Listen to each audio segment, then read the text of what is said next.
Hello. This video presentation is on Chapter 7, Bond Valuation and Risk. It covers PowerPoint slides 12 through 16.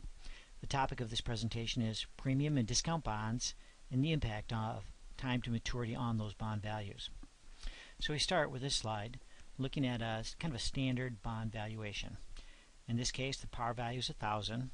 The coupon payment is $100, implying a coupon rate of 10%. And the yield on this bond, which is not given in the problem, is also 10%. And we go ahead and calculate the price in this case, and it's $1,000, or it's equal to the par value.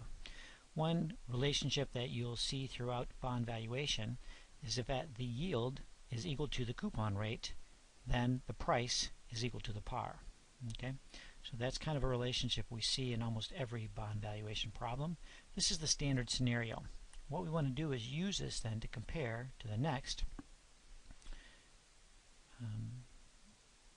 which is a bond. This is a different bond, right? This bond is a 13% coupon. Okay, in this case the coupon is $130 per year.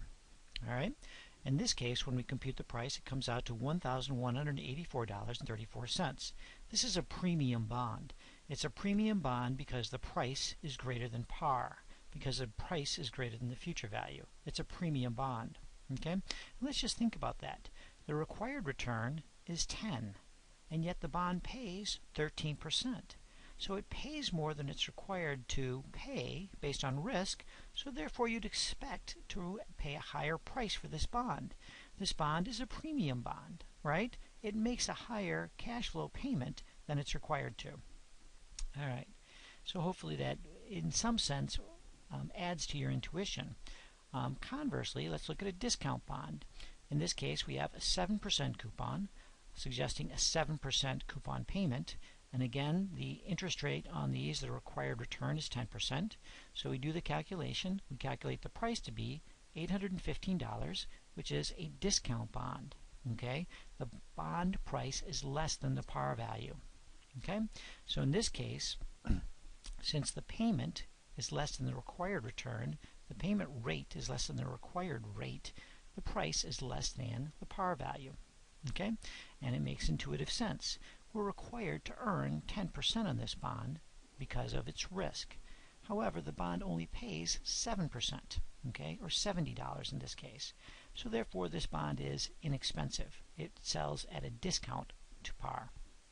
Okay, so that's the relationship of par to discount and premium bonds. Let's look at how this varies over time. So in this diagram, you can see three horizontal lines, or horizontal curves maybe. And if we look at the first bond, which had a 10% coupon rate and a 10% yield, it sells at par for the entire life of the bond until maturity in 10 years.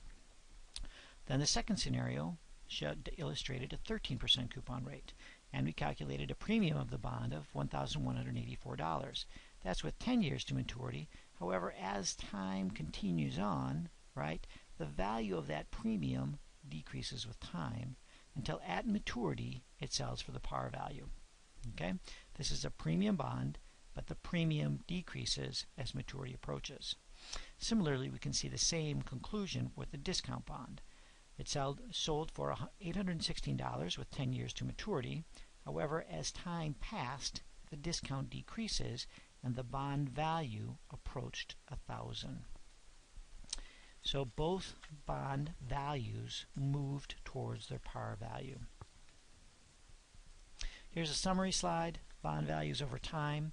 At maturity, the value of the bond must equal its par value.